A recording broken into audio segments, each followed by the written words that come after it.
I just want to say that Marina Mabre is a bum, and I own her. She shoved me like that was going to change the score. She was out there putting up Angel Reese stats with her 6 points and 8 rebounds. She needs to relax. They tried to gang up on me with 3 players because I cooked their whole squad, and I had to let their bench know after I hit that three-pointer to shut their asses up.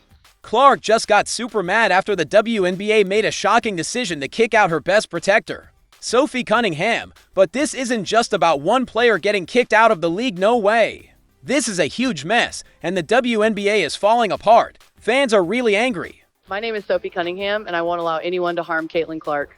During that game, J.C. Sheldon deliberately poked Caitlin in the eye, and then Marina Mabrey pushed her down, yet the referees did nothing. I simply couldn't bear it. Seeing my teammate treated this way, I knew I had to step up and do something for her. And Caitlin Clark's reaction, it could change everything about women's basketball forever.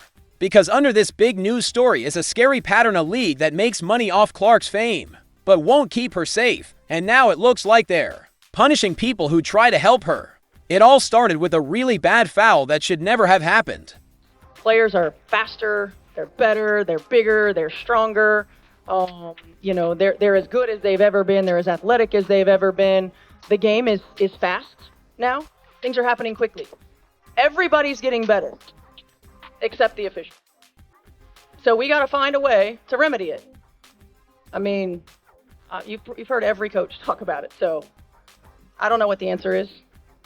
Late in a crazy game, Sophie Cunningham hit someone hard while defending her teammate Caitlin Clark. This moment made everyone go wild. Cunningham got thrown out of the game right away. But this wasn't just another foul in a tough game. Fans right away saw what it really was, a warning from the league. And Caitlin Clark, she was really mad. Trash talk had been happening everywhere. Technicals, flagrants, all this stuff had been happening. And as J.C. Sheldon was running down the court for a fast break layup, Sophie Cunningham grabs her and hard fouls her. I think this was Sophie. This is the last 46 seconds of the game. They were up by a lot. So I think it's a possibility that Sophie was trying to send a message to the league, to the officiating, to everybody that, listen, like, Indiana Fever have had enough. And this is what's going to happen. Why? Because Cunningham wasn't just any teammate. She had become known as one of the few players who would step in and protect Clark from getting attacked more and more on the court. What did you make of Sophie Cunningham's flagrant foul on JC towards the end? It was a flagrant foul. You think it's like defending Caitlin or defending the team, or how do you view just how it all? I view it as a flagrant foul. About the game too. Yeah, well, I mean, you guys came for basketball. Yeah, Let's talk about basketball. Come on now. And those attacks had been getting worse and worse. Cheap shots, pokes in the eye, body slams, all while the referees just looked away and did nothing. This season has shown us something really dark about the WNBA. Clark is the biggest star the league has ever had. As Caitlin's teammate, I couldn't sit idly by. I decided to take a stand. In my own way, I made J.C. Sheldon understand that anyone who hurts Caitlin would face consequences. This wasn't just a foul, it was a warning to everyone. Although I was ejected from the game, I earned the respect of the fans. People thought I did what others were afraid to do, standing up for Caitlin, even at the cost of myself. This makes me furious. The WNBA's rules and biases clearly enable this violent behavior, ignoring players' dignity and safety. The atmosphere of that game grew increasingly tense until I couldn't stand by anymore. When she came to the league, 3 times more people started watching games. She sold out basketball arenas all across the country and made her jersey the #1 seller in any sport. But instead of being happy about this amazing thing, the league's culture seemed like it wanted to bring her down.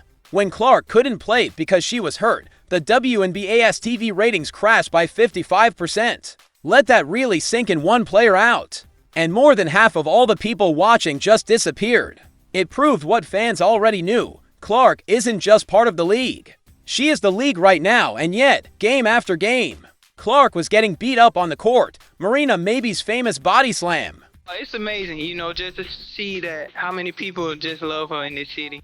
She made her mark here, and it's just incredible to see all the fans and how much she's just put into working, and then the impact she's had on this city is just amazing to see. Angel Reese's bad hit to the head.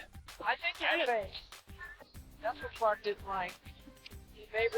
And tons of smaller hits.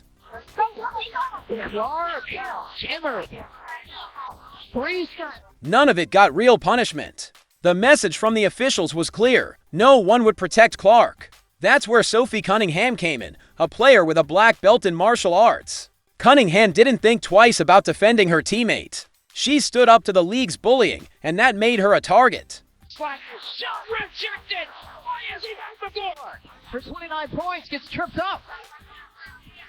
The decision to throw Cunningham out sent a scary message. Even Clark's defenders weren't safe. The WNBA wanted to quiet down all the angry fans, but instead they made things way worse. Clark's anger wasn't just about losing a friend who helped her, it was about the league's growing unfair treatment. While male stars like Michael Jordan and Larry Bird were praised for trash talk and confidence, Clark was attacked for doing the same thing. The league wanted her talent and ability to bring in fans, but they wouldn't give her the basic protection every pro athlete should get.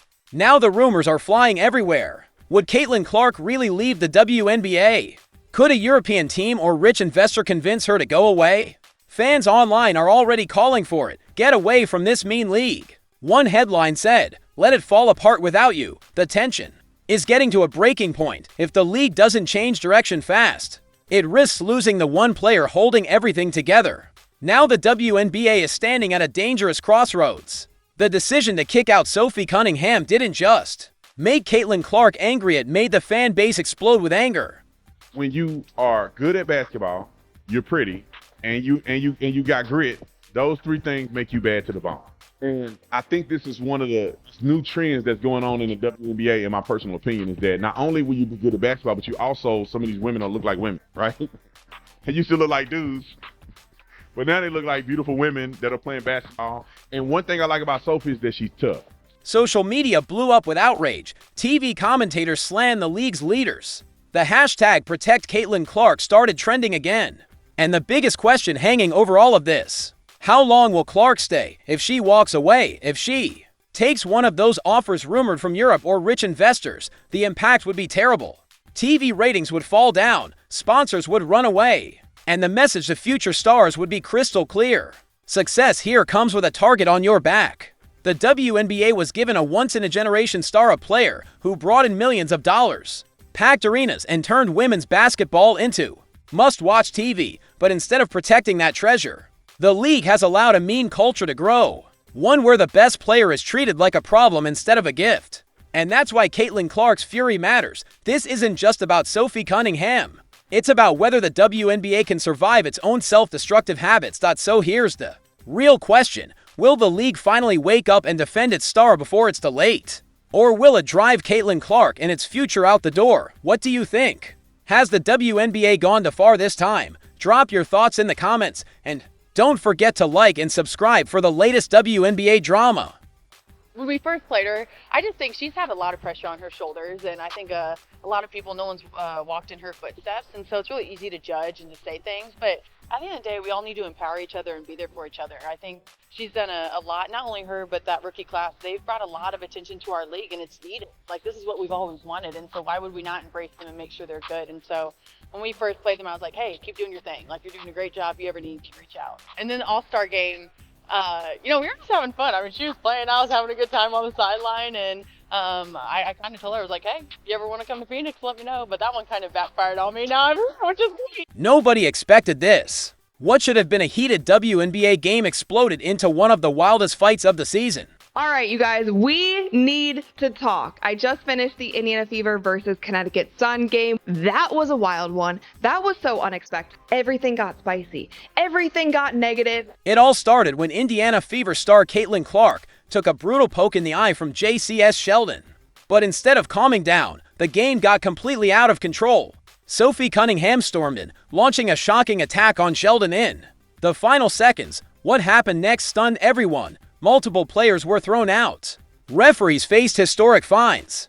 So yesterday, the Indiana Fever played the Connecticut Sun. It was a basketball game, but the basketball of it got way overshadowed by other elements. And now the entire league is under fire. Some are calling it the ugliest moment of the season.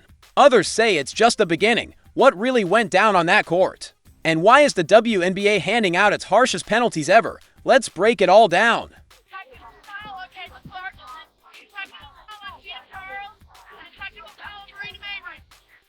Wow, is Mabry going to stay in this game? The WNBA has a serious problem, and it's all about Caitlin Clark, game after game. She's been the target of hard fouls, cheap shots, and getting more and more physical play way beyond what any new player should have to deal with. Other players are taking their anger out on her, and the referees are letting it happen.